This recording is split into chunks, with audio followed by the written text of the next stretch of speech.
ادھر افغانستان کی جانب سے امن معاہدے کی خلاف ورزی جاری ہے۔ پاک افغان سرحد کے متصل پاکستانی حدود میں پوسٹ پر دوبارہ تعمیراتی کام کا آغاز کر دیا گیا ہے۔ آپ کو بتائیں کہ چیک پوسٹ یارڈ میں کشیدگی کی اصل وجہ لاکھوں غیر قانونی افغان مہاجرین کی واپسی کو روکنا قرار دیا جا رہا ہے۔ بات کریں گے ظاہر شاہ شرازی، ہمیں جوائن کر رہے ہیں افغان ترکھم بارڈر سے۔ بتائیے گا اس حوالے سے کیا موقف سامنے آیا ہے؟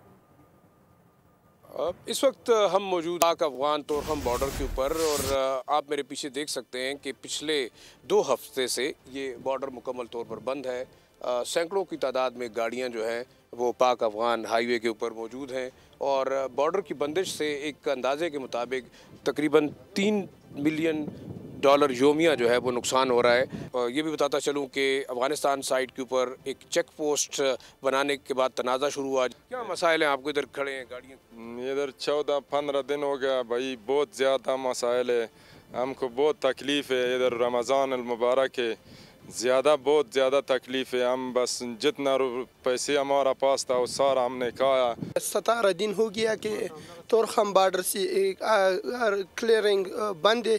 ابھی ساتھ حکومت سے ہمارا درخواست ہے کہ تورخم بارڈر سے کھول دو۔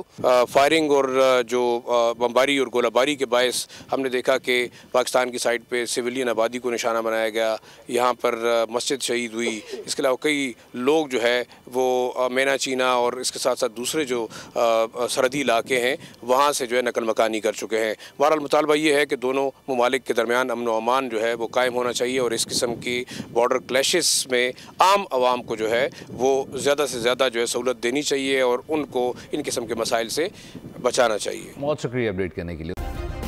سبسکرائب کریں اور بیل دبائیں تاکہ کوئی خبر رہ نہ جائے۔